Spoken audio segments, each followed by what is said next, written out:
അസ്സലാമു അലൈക്കും വറഹ്മത്തുള്ളാഹി. ബിസ്മില്ലാ അൽഹംദുലില്ലാ അൽഹംദുലില്ലാഹി റബ്ബിൽ ആലമീൻ. എവിടെയെങ്കിലും ജിന്ന് എന്ന് കേട്ടാൽ അത് വെച്ചുകൊണ്ട് വിസ്റ്റത്തെ രണ്ടടി അടിക്കാം എന്ന് കരുതുന്ന ചില ആളുകളുണ്ട്. അങ്ങനെ ഒരു സംസാരം നമുക്ക് കേൾക്കാം. ഇതേ വിശേഷണം തന്നെയായിരുന്നു ജിന്ന് വിഭാഗത്തിനും ജിന്ന് വർഗത്തിനും ആളുകൾ വകവെച്ചു കൊടുത്തിരുന്നത്. രണ്ട് രീതിയിലാണ് ജിന്നുകൾക്ക് കഴിവുണ്ടെന്ന് ഈ അന്ധവിശ്വാസികൾ പ്രചരിപ്പിച്ചത്. ജിന്ന് വർഗം, അന്ധവിശ്വാസികൾ, ഇതെല്ലാം യഥാർത്ഥത്തിൽ 2002 മുതൽ KNM-നെ മർക്കസുദ്ദഅവ വിളിച്ചിരുന്ന പേരാണ്. കാരണം ഇസ്ലാമിക പ്രമാണങ്ങളിൽ സ്ഥിരപ്പെട്ട ജിന്നുമായി ബന്ധപ്പെട്ട പല വിഷയങ്ങളും അവർക്ക് അന്ധവിശ്വാസമായിരുന്നു. അതുകൊണ്ട് തന്നെ അത് പറഞ്ഞപ്പോൾ KNM ജിന്നൂരികളായി, ജിന്ന് വിഭാഗമായി, അന്ധവിശ്വാസികളായി. ശരി, ഇനി എന്താണ് ആ അന്ധവിശ്വാസം? അദ്ദേഹം പറയട്ടെ. ഒന്ന്, മനുഷ്യന്റെ ശരീരത്തിൽ ജിന്ന് കയറും. അതിന് തെളിവ് ഇസ്ലാമിക ചരിത്രത്തിലില്ല. സ്വഹീഹായ ഒരു ഹദീസുകളിൽ പോലും മനുഷ്യ ശരീരത്തിൽ ജിന്നുകൾ പ്രവേശിച്ച് മനുഷ്യനെ ബുദ്ധിമുട്ടിക്കുന്ന പലതിലേക്കും കൊണ്ടുപോകുമെന്ന് പറയുന്ന വ്യാഖ്യാനം അള്ളാഹുവിന്റെ പ്രവാചകൻ സല്ലല്ലാഹു അലൈഹി വസല്ലമയോ വിശുദ്ധ ഖുർആനോ നടത്തിയിട്ടില്ല. അപ്പോൾ അന്ധവിശ്വാസം എന്നുള്ളത് ജിന്ന് മനുഷ്യ ശരീരത്തിൽ കയറുമെന്നുള്ളതാണ്. അതിന് ഇസ്ലാമിക ചരിത്രത്തിൽ പിൻബലമില്ല, ഹദീസുകളിൽ പിൻബലമില്ല. ശരി, നമുക്കൊന്ന് പരിശോധിക്കാം. ഇസ്ലാമിക ചരിത്രത്തിൽ, ഹദീസുകളിൽ ജിന്ന് മനുഷ്യ ശരീരത്തിൽ കയറും എന്നതിന് തെളിവുണ്ടോ? നമുക്ക് കേൾക്കാം. നബി സല്ലല്ലാഹു അലൈഹി വസല്ലമയുടെ കാലത്ത് ഇവിടെ സിപി സൂചിപ്പിക്കുകയുണ്ടായി, അല്ലാഹുവിന്റെ റസൂലിന്റെ അരികിലേക്ക് ഒരു കുഞ്ഞിനെ കൊണ്ടുവന്ന സംഭവം. അത് ജിന്നുബാധയുമായി ബന്ധപ്പെട്ട് പണ്ഡിതന്മാർ വിശദീകരിക്കുന്നത് കാണാൻ കഴിയും. അല്ലാഹുവിന്റെ റസൂലിന്റെ കാലത്ത് അങ്ങനെ ഒരു കാര്യം ഉണ്ടായിട്ടുണ്ടെങ്കിൽ അതുണ്ടായി, അത് പ്രമാണങ്ങളിൽ സ്ഥിരപ്പെട്ടതാണ് എന്ന് വിശ്വസിക്കുകയാണ് മുജാഹിദുകൾ സ്വീകരിക്കുന്നത്. അതെ, ഇതാണ് മുജാഹിദ് നിലപാട്. നാളിതുവരെ മുജാഹിദ് പ്രസ്ഥാനം സ്വീകരിച്ച നിലപാട്. പ്രമാണങ്ങളിൽ, ഇസ്ലാമിക ചരിത്രത്തിൽ സ്ഥിരപ്പെട്ട് കഴിഞ്ഞാൽ പിന്നീട് അവനവൻ്റെ ബുദ്ധിയിലൂടെ സമൂഹമെന്ത് കരുതും എന്നു നോക്കിയല്ല മുജാഹിദുകൾ നിലപാട് സ്വീകരിച്ചിട്ടുള്ളത്. ആ മുജാഹിദ് നിലപാട് എന്താണെന്ന് നമുക്ക് കേൾക്കാം. ജിന്ന് ബാധിക്കൂല എന്നുള്ള വാദം ജമിയത്തുൽ ഉലമക്കുമില്ല, അതേപോലെ തന്നെ KNM-നും ഇല്ല. അത് ഞാൻ ഇന്നലെ വായിച്ചല്ലോ, ആ തീരുമാനത്തിൽ വായിച്ചു, ക്ലിയർ ആണത്.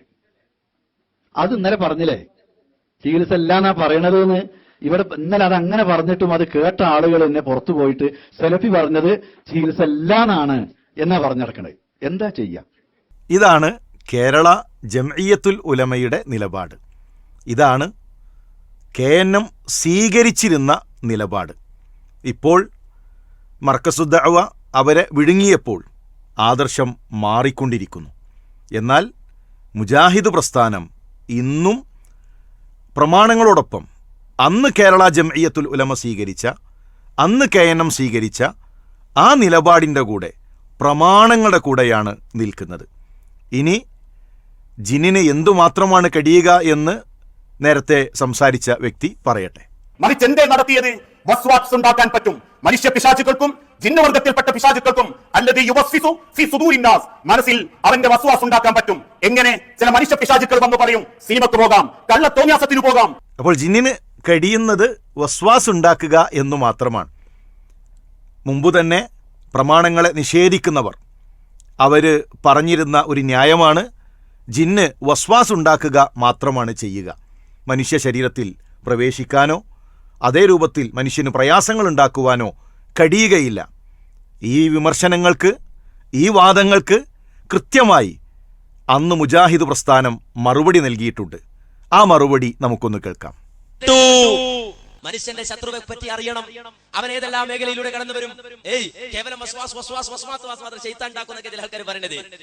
ഇത് പറയിപ്പിക്കുന്നത് ശൈത്താന്റെ പണിയെന്ന് ഓൻ അറിയില്ല, അതൊരു ശൈത്താനാണെന്നാണ് ഡോക്ടർ ഉസ്മാൻ സാഹിബ് ഇതിൽ പറഞ്ഞത്. ചില പ്രാസംഗികന്മാർ ഇറങ്ങിയിട്ടുണ്ട്, അവർക്കൊരു മണ്ണാങ്കട്ടെ അറിയില്ല. അവരിങ്ങനെ ജിന്നിനെയും ശൈത്താനെയൊക്കെ നിഷേധിക്കുന്നു. ചില ആളുകൾ അതിനെ ദുർവ്യാഖ്യാനിക്കുന്നു. അതും ഒരു പിശാചാണ് എന്ന്, അതും ഒരു ശൈത്താനാണ് എന്ന് അവരറിയുന്നില്ല എന്നുവരെ ഡോക്ടർ ഉസ്മാൻ സാഹിബ് എഴുതിയിട്ടുണ്ട്.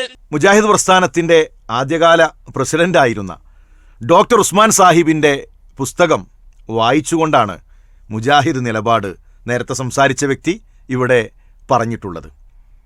വസ്വാസ് മാത്രമാണ് ഉണ്ടാക്കാൻ കഴിയുക എന്ന വാദം, അങ്ങനെ സംസാരിക്കുന്നത് അത് പിശാചിൻ്റെ പണിയാണ് എന്നതാണ് നമ്മൾ കേട്ടത്. ഏതായിരുന്നാലും മുജാഹിദ് പ്രസ്ഥാനം നാളിതുവരെ സ്വീകരിച്ചു വന്ന നിലപാട് പ്രമാണങ്ങളിൽ എന്തെല്ലാം സ്ഥിരപ്പെട്ടു വന്നോ അത് സ്വീകരിക്കുക എന്നതാണ്. ഇനി ഇത് കേരളത്തിലെ മുജാഹിദ് പ്രസ്ഥാനം മാത്രമല്ല, ലോകാടിസ്ഥാനത്തിലുള്ള പണ്ഡിതന്മാർ ഇതേ നിലപാടാണ് ഈ വിഷയത്തിൽ സ്വീകരിച്ചിട്ടുള്ളത്. KM മൗലവിയുടെ ഫത്വകളിൽ ജിന്നുബാധ നമുക്ക് കാണാൻ സാധിക്കും.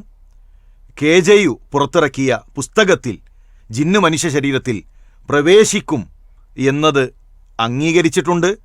അപ്പോൾ ചരിത്രത്തിൽ പിൻബലമുണ്ട്, ഹദീസുകളിൽ പിൻബലമുണ്ട്. പരിശുദ്ധ ഖുർആനിൻ്റെ ആയത്തിൽ, സൂറത്തുൽ ബഖറയുടെ 275 ആയത്തിൽ നമുക്ക് തെളിവ് കാണാൻ സാധിക്കും.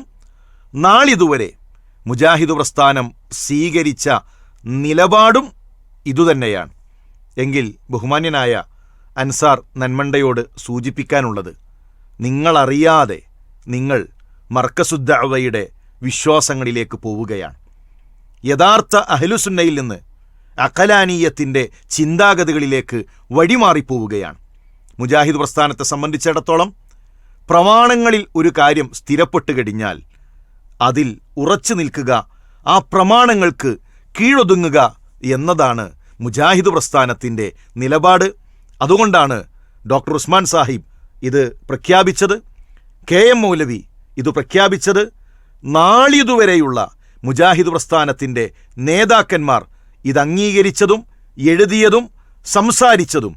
പ്രിയമുള്ളവരെ, നമ്മൾ മനസ്സിലാക്കേണ്ടത്, ഒരു വിമർശനമായിക്കൊണ്ട് ഒരു തെറ്റിദ്ധാരണ പരത്താറുള്ളത്, ഇതാ 2012 ശേഷം വിസ്ഡം പുതിയതായി പലതും കൊണ്ടുവരികയാണ്, പുതിയ അന്ധവിശ്വാസങ്ങൾ അവർ പ്രചരിപ്പിക്കുകയാണ്. വിസ്ഡം മുജാഹിദ് പ്രസ്ഥാനം എവിടെ നിന്നോ അവിടെയാണ് നിൽക്കുന്നത്. മുജാഹിദ് പ്രസ്ഥാനം എന്തെല്ലാം അംഗീകരിച്ചോ അവിടെയാണ് നിൽക്കുന്നത്. മാറുന്നത് KNM ആണ്, KNMൻ്റെ നിലപാടുകളാണ് എന്ന തിരിച്ചറിവ് പ്രിയമുള്ള KNM സഹോദരന്മാരെ നിങ്ങൾക്കുണ്ടാകണം.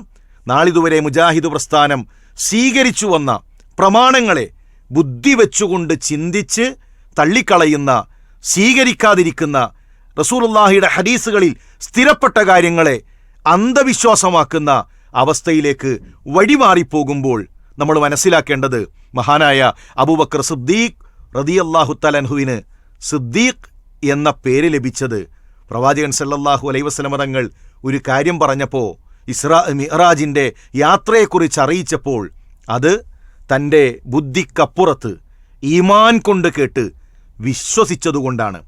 സമൂഹം എന്ത് കരുതും എന്ന് ചിന്തിച്ചിട്ടില്ല, സമൂഹത്തിൻ്റെ പരിഹാസങ്ങൾ വകവച്ചിട്ടില്ല, ഭൂരിപക്ഷത്തിൻ്റെ ഒറ്റപ്പെടുത്തലുകൾ അവിടെ വിഷയമായി മാറിയിട്ടില്ല. എങ്കിൽ സമൂഹം പരിഹസിക്കുമ്പോൾ, ആക്ഷേപിക്കുമ്പോൾ, ഇതുപോലെയുള്ള കുത്തുവാക്കുകൾ പ്രയോഗിക്കുമ്പോൾ നമ്മളെ സംബന്ധിച്ചിടത്തോളം നമുക്ക് കൂറ് പ്രമാണങ്ങളോടാണ്. ഹദീസുകളിൽ സ്ഥിരപ്പെട്ടാൽ, ഇസ്ലാമിക പ്രമാണങ്ങളിൽ സ്ഥിരപ്പെട്ടാൽ അത് അംഗീകരിക്കാനും അതിൽ കീഴൊതുങ്ങാനുമുള്ള ഒരു നിലപാട് നമുക്കുണ്ടാകണം. പ്രമാണങ്ങളിലേക്ക് മടങ്ങുക, ആ പ്രമാണങ്ങളോടൊപ്പം ചേർന്ന് നിൽക്കലാണ് യഥാർത്ഥ വിശ്വാസം. അന്ധവിശ്വാസമെന്നു പറഞ്ഞാൽ പ്രമാണങ്ങളിൽ നിന്ന് അപ്പുറത്തേക്ക് പോകലാണ്. യഥാർത്ഥത്തിൽ റസൂലുള്ളാഹി സ്വല്ലല്ലാഹു അലൈഹി വസല്ലം തങ്ങൾ പഠിപ്പിച്ചേടത്ത് നിൽക്കൽ, അതാണ് യഥാർത്ഥ വിശ്വാസം എന്ന തിരിച്ചറിവോടുകൂടെ കൂടുതൽ പഠിക്കാനും ചിന്തിക്കാനും ഈ ഒരു സംസാരം കാരണമാകട്ടെ. അസ്സലാമു അലൈക്കും വറഹ്മത്തുള്ളാഹി.